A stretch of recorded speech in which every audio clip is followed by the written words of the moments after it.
മാസപ്പടി വിവാദത്തിൽ വീണ വിജയനും എക്സാലോജിക്കിനും ഇന്ന് നിർണായകം. SFIO അന്വേഷണം റദ്ദാക്കണമെന്ന വീണ വിജയന്റെ ഹർജി കർണാടക ഹൈക്കോടതി ഇന്ന് പരിഗണിക്കും. ജസ്റ്റിസ് എം നാഗപ്രസന്നയുടെ സിംഗിൾ ബെഞ്ചാണ് കേസ് പരിഗണിക്കുന്നത്. അതേസമയം ഷോൺ ജോർജ് നൽകിയ ഹർജി കേരള ഹൈക്കോടതിയും പരിഗണിക്കുന്നുണ്ട്. അലമീൻ, ഒപ്പം തന്നെ അർജുൻ മട്ടന്നൂർ എന്നിവരാണ് നമ്മോടൊപ്പം ഉള്ളത്. ആദ്യം അലമീനിലേക്ക്. കർണാടക ഹൈക്കോടതിയിൽ എങ്ങനെയാണ് എക്സാലോജിക്കിൻ്റെ ഹർജി പരിഗണിക്കുന്നത്? വളരെ പ്രധാനപ്പെട്ടതാണ് എക്സാലോജിക്കിനെ സംബന്ധിച്ചിടത്തോളം. കാരണം SFIO അന്വേഷണം ആരോപിക്കണം എന്നുള്ളതാണ് എക്സാലോജിക്കിൻ്റെ ആവശ്യം. അലമീൻ. നികേഷ്, അല്പസമയത്തിനകം കർണാടക ഹൈക്കോടതി വീണ വിജയന്റെ ഹർജി പരിഗണിക്കുകയാണ്.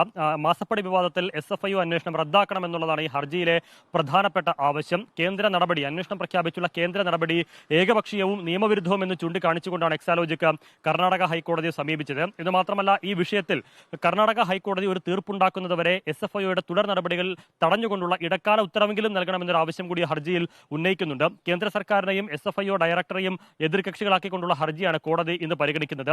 ഇക്കാര്യത്തിൽ ഏറെ നിർണായകമാണ് കോടതിയുടെ നടപടി എന്തായിരിക്കുമെന്നുള്ളത്. സ്റ്റേ ചെയ്യുമോ അതോ അന്വേഷണവുമായി മുന്നോട്ട് പോകാം എന്നുള്ള ആ ഒരു നിലപാട് തന്നെ സ്വീകരിക്കുമോ എന്നതടക്കം എന്ത് നിലപാട് ഇക്കാര്യത്തിൽ കർണാടക ഹൈക്കോടതി സ്വീകരിച്ചാലും അതേറെ നിർണായകമായിരിക്കും. മാസപ്പടി വിവാദം ഉയർന്ന് ആരോപണങ്ങൾ ശക്തമായി നിലനിന്ന മാസങ്ങൾ പിന്നിട്ടിട്ടും അപ്പോഴൊന്നും ഒരു അനങ്ങാപ്പാറ നയം സ്വീകരിക്കാതിരുന്ന, പ്രതികരിക്കുകയോ നിയമ നടപടിയിലേക്ക് കടക്കുകയോ ചെയ്യാതിരുന്ന വീണ വിജയനും എക്സാലോജിക്കും SFIOയുടെ അന്വേഷണം തങ്ങളിലേക്ക് എത്തുന്നു എന്നൊരു ഘട്ടം വന്നപ്പോഴാണ് കോടതിയെ സമീപിച്ചത്. എന്ന് മാത്രമല്ല, എക്സാലോജിക്കിന്റെ സേവന വിവരങ്ങളും അതുപോലെ സാമ്പത്തിക ഇടപാട് സംബന്ധിച്ചുള്ള രേഖകളും ആവശ്യപ്പെട്ടുകൊണ്ട് SFIO നോട്ടീസ് നൽകിയിരുന്നു. ഈ നോട്ടീസ് ലഭിച്ചതിന് പിന്നാലെയാണ് കർണാടക ഹൈക്കോടതിയിലേക്ക് എക്സാലോജിക്ക് നീങ്ങിയത്.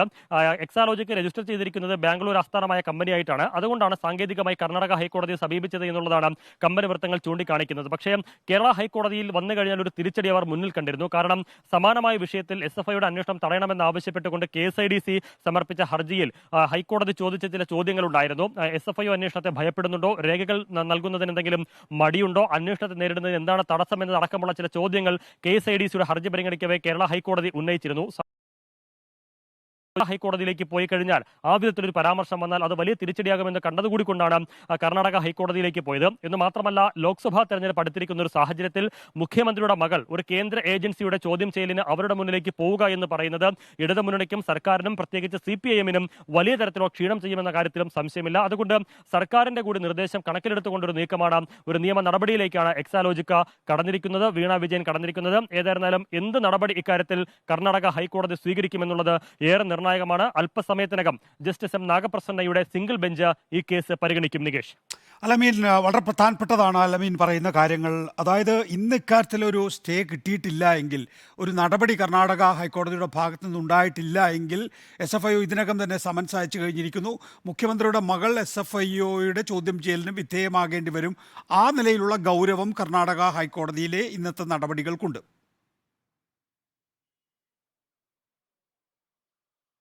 തീർച്ചയായും അത്തരത്തിൽ ഗൗരവത്തോടു കൂടി തന്നെയാണ് ഈ ഒരു നടപടി നമ്മൾ നോക്കിക്കാണേണ്ടത്. അതിന് പലതരത്തിലുള്ള മാനങ്ങളുണ്ട്. രാഷ്ട്രീയ മാനം ഒരു ഭാഗത്തുണ്ട്, അതിനപ്പുറത്തേക്ക് പലതരത്തിലുള്ള മാനങ്ങൾ ഈ കേസിലുണ്ട്. പ്രത്യേകിച്ച് ഞാൻ നേരത്തെ സൂചിപ്പിച്ചതുപോലെ മാസപ്പടി വിവാദം ഇന്നോ ഇന്നലെ ഉയർന്നു വന്നതല്ല. വീണ വിജയന്റെ കമ്പനിക്കെതിരായ ആരോപണങ്ങൾ ഒന്നോ രണ്ടോ അല്ല, പലതരത്തിലുള്ള ആരോപണങ്ങൾ, ആക്ഷേപങ്ങൾ അത് പ്രതിപക്ഷം രാഷ്ട്രീയമായി ഉന്നയിച്ചു. അതിനപ്പുറത്തേക്ക് ഇൻകം ടാക്സ് ഇന്ററിം സെറ്റിൽമെന്റ് ബോർഡിന്റെ ചില കണ്ടെത്തലുകൾ വന്നിരുന്നു. ആ കണ്ടെത്തലുകൾ ശരിവെക്കും വിധത്തിൽ കമ്പനി ചട്ടങ്ങൾ ലംഘിച്ചു എന്നുള്ള കമ്പനികാര്യ മന്ത്രാലയത്തിന്റെ രജിസ്ട്രാർസ് ഓഫ് കമ്പനീസിന്റെ കണ്ടെത്തലുകൾ വരുന്നു. അപ്പോഴൊന്നും ഒരു തരത്തിലുള്ള നടപടിയും നടത്താതെ, ഒരു തരത്തിലുള്ള പ്രതിരോധവും തീർക്കാതെ മുന്നോട്ട് പോയിരുന്ന എക്സാലോജിക്കും വീണ വിജയനും SFIOയുടെ അന്വേഷണം അടുത്തെത്തി നിൽക്കുന്ന ഒരു സാഹചര്യത്തിലാണ് നിയമ നടപടിക്ക് പോകാൻ നിർബന്ധിതരായത് എന്നുള്ളത് തന്നെ ഏറെ നിർണായകമാണ്. കാരണം SFIO എല്ലാ തരത്തിലും അധികാരമുള്ള ഒരു ഏജൻസിയാണ്. അറസ്റ്റ് ഉൾപ്പെടെയുള്ള നടപടികളിലേക്ക് പോകാൻ അധികാരമുള്ള ഒരു ഏജൻസിയാണ്. എന്ന് മാത്രമല്ല, SFIO ഉദ്യോഗസ്ഥർക്ക് മുന്നിൽ നൽകുന്ന മൊഴി അത് മജിസ്ട്രേറ്റ് നൽകുന്ന മൊഴിക്ക് സമാനമായി പരിഗണിക്കപ്പെടുകയും ചെയ്യും. അങ്ങനെ എല്ലാ തരത്തിലുമുള്ള അധികാര പരിധികളുള്ള, ഏതെങ്കിലും തരത്തിൽ പരിധികളോ ഇല്ലാത്ത ഒരു ഏജൻസി കൂടിയാണ് SFIO. അങ്ങനെ ഒരു ഏജൻസി ചോദ്യം ചെയ്യലിനോ മൊഴിയെടുക്കുന്നതിനോ കേവലം വിവരശേഖരണത്തിന് എന്ന പേരിൽ പോലും വിളിച്ചു വരുത്തിയാൽ പോലും അതിന് വലിയ തരത്തിലുള്ള വ്യാഖ്യാനങ്ങളും മാനങ്ങളും ഉണ്ടാകുമെന്നുള്ളത് വീണ വിജയൻ അറിയാം. അതിനപ്പുറത്തേക്ക് ഇടതു നേതാക്കൾക്ക് കൃത്യമായി അറിയുകയും ചെയ്യാം. നേരത്തെ ഈ ആരോപണം ഉയർന്നപ്പോൾ, ഇൻകം ടാക്സ് ഇന്ററിം സെറ്റിൽമെന്റ് ബോർഡിന്റെ കണ്ടെത്തലുകൾ വന്നപ്പോൾ അത് ഏകപക്ഷീയമായിരുന്നു എന്നുള്ളതാണ് CPM നേതാക്കളും മുഖ്യമന്ത്രിയും ഒക്കെ പറഞ്ഞിരുന്നത്. വീണ വിജയനെ കേൾക്കാതെ, വീണ വിജയന്റെ വിശദീകരണം കേൾക്കാതെ, അവരുടെ ഭാഗം കേൾക്കാതെ ഏകപക്ഷീയമായ ഒരു നടപടി, രാഷ്ട്രീയ പ്രേരിതമായ നടപടി ഇൻകം ടാക്സ് ഇന്ററിം സെറ്റിൽമെന്റ് ബോർഡിന്റെ ഭാഗത്തുനിന്നുണ്ടായി എന്നൊരു വിലയിരുത്തലാണ്, ഒരു പ്രതികരണമാണ് നേതാക്കൾ നടത്തിയത്. പക്ഷേ ROCയുടെ വിവരങ്ങൾ പുറത്തു വന്നപ്പോൾ, റിപ്പോർട്ട് പുറത്തു വന്നപ്പോൾ അതിൽ പറഞ്ഞിരിക്കുന്നത് വീണ വിജയന്റെ ഭാഗം കേൾക്കാൻ പലതവണ നോട്ടീസ് നൽകി വിശദാംശങ്ങൾ തേടിയിരുന്നു. പക്ഷേ കൃത്യമായ വിവരങ്ങൾ നൽകാൻ അവർ തയ്യാറായില്ല എന്നുള്ള ഗൗരവമായ ഒരു റിപ്പോർട്ടാണ് ROCയുടെ റിപ്പോർട്ടായിട്ട് പുറത്തു വന്നിരുന്നത്. എന്തു സേവനമാണ് CMRL നൽകിയത്, എന്ത് സേവനം നൽകിയതിന്റെ പേരിലാണ് 1,72 ലക്ഷം രൂപ വാങ്ങിയത് എന്ന കാര്യത്തിൽ കൃത്യമായ ഒരു വിശദീകരണം നൽകാൻ അവർക്കായില്ല എന്ന് മാത്രമല്ല, കമ്പനി ചട്ടങ്ങൾ ലംഘിച്ചു എന്നത് വ്യക്തമാണെന്ന് കൂടി ROCയുടെ റിപ്പോർട്ടിൽ ഉണ്ടായിരുന്നു. അത്തരത്തിൽ ഗൗരവമായ കണ്ടെത്തലുകൾ നടത്തിയൊരു പശ്ചാത്തലത്തിൽ കൂടിയാണ് ഈ സാമ്പത്തിക കുറ്റകൃത്യങ്ങൾ അന്വേഷിക്കുന്ന ഏറ്റവും പ്രധാനപ്പെട്ട ഒരു ഏജൻസി സീരിയസ് ഫ്രോഡ് ഇൻവെസ്റ്റിഗേഷൻ ഓഫീസിന്റെ മേൽനോട്ടത്തിൽ ഒരു അന്വേഷണം കേന്ദ്ര സർക്കാർ പ്രഖ്യാപിക്കുന്നത്. അവരുടെ അന്വേഷണം നീളുമ്പോൾ അത് സ്വാഭാവികമായും അതിനും പലതരത്തിലുള്ള മാനങ്ങളുണ്ട്. കാരണം രാഷ്ട്രീയ പ്രേരിതമെന്ന് ഇടതു നേതാക്കളും സർക്കാരും CPM ഒക്കെ വിശദീകരിച്ചാലും ലോക്സഭാ തെരഞ്ഞെടുപ്പ് അടുത്തിരിക്കുന്ന സാഹചര്യത്തിൽ കേന്ദ്ര ഏജൻസികളെ ഇറക്കി രാഷ്ട്രീയ ഒരു പോരാട്ടം നടത്തുന്നത്, രാഷ്ട്രീയ പ്രേരിതമായ ഏജൻസികൾ ദുരുപയോഗം ചെയ്യുന്നു എന്നൊക്കെ വാദിച്ചാൽ പോലും അതിന് പലതരത്തിലുള്ള മാനങ്ങൾ ഏറെയാണ്.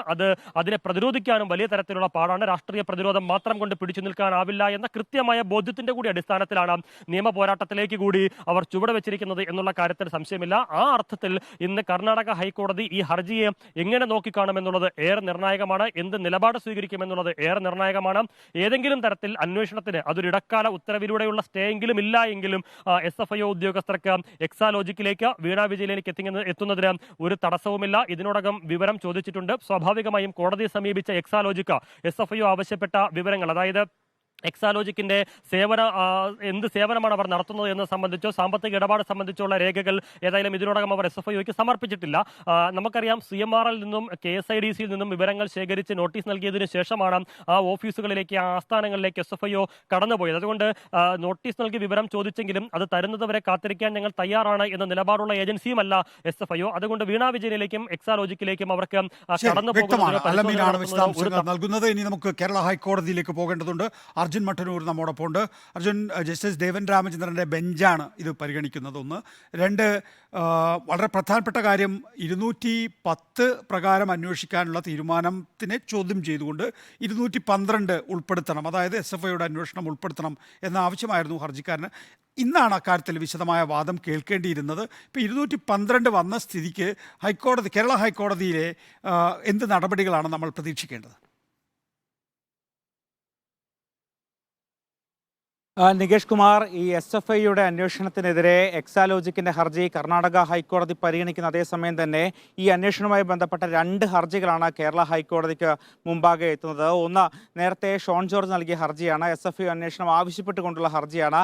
ഈ കാര്യത്തിൽ ഈ ഹർജി പരിഗണിക്കുമ്പോൾ തന്നെ SFIയുടെ അന്വേഷണം ഒരു ഭാഗത്ത് പുരോഗമിക്കുന്നുണ്ട്. നേരത്തെ തന്നെ SFIയുടെ അന്വേഷണം തുടങ്ങുകയും ചെയ്തിട്ടുണ്ട്. ഈ കാര്യങ്ങൾ കേന്ദ്ര സർക്കാർ ഇന്ന് ഹൈക്കോടതി അറിയിക്കും. ഈ അന്വേഷണം ആരംഭിച്ചു എന്ന കാര്യം ഹൈക്കോടതി അറിയിക്കും. സ്വാഭാവികമായും ഹൈക്കോടതി ഇത്തരത്തിൽ ഈ കേസ് തീർപ്പാക്കും. മറ്റൊന്ന് സുപ്രധാനമായ കേസ്, അത് സംസ്ഥാന സർക്കാർ നൽകിയ KSCDC നൽകിയ ഹർജിയാണ്. പൊതുമേഖലാ സ്ഥാപനമായ KSCDC നൽകിയ ഹർജിയിൽ SFIയുടെ അന്വേഷണം സ്റ്റേ ചെയ്യണമെന്ന പ്രധാനപ്പെട്ട ഒരു ആവശ്യമാണ് അവർ ഉന്നയിക്കുന്നത്.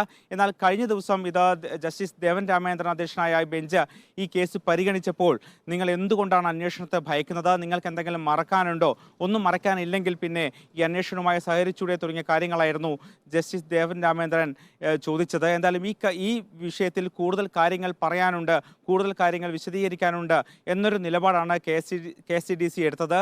ഈ കാര്യമായിരിക്കും ഇന്ന് പ്രധാനമായും ഹൈക്കോടതിയുടെ മുമ്പാകെ എത്തുക. സ്വാഭാവികമായും SFIO നേരത്തെ തന്നെ തിരുവനന്തപുരത്തെ KSCDCയുടെ ആസ്ഥാനത്തടക്കം പരിശോധന നടത്തിയിരുന്നു. നേരത്തെ CMRL ആദ്യം പരിശോധന നടത്തി, അതിനുശേഷം KSCDCയുടെ ഓഫീസിലും പരിശോധന നടത്തി. എക്സാലോജിക്കും അന്വേഷണം പോകുന്നു. സ്വാഭാവികമായും KSCDC ഇത്തരമൊരു ഹർജിയുമായി മുന്നോട്ട് പോകുന്നത് ഇത് സ്റ്റേ ചെയ്യണം എന്ന ആവശ്യവുമായാണ്. ഇതിൽ ഏറ്റവും പ്രധാനപ്പെട്ട കാര്യം, നേരത്തെ ഈ CMRL KSCDCക്ക് ഓഹരി പങ്കാളിത്തമുണ്ട്.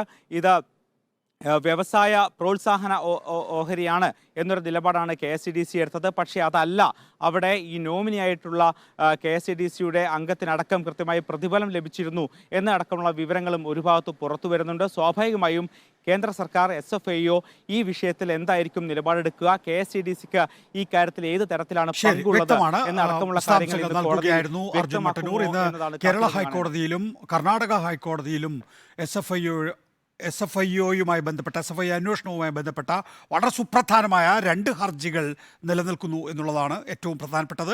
ഒന്ന്, ഷോൺ ജോർജ് നൽകിയിട്ടുള്ള കേരള ഹൈക്കോടതിയിലേത് ഷോൺ ജോർജ് നൽകിയിട്ടുള്ള SFIO അന്വേഷണം വേണം എന്നുള്ള ആവശ്യം, അത് തടയണമെന്നാവശ്യപ്പെട്ട് KSIDC കേരള ഹൈക്കോടതിയെ സമീപിച്ചിരുന്നു. അത് ഇന്ന് പരിഗണിക്കാം എന്നാണ് ജസ്റ്റിസ് ദേവൻ രാമചന്ദ്രൻ പറഞ്ഞത്.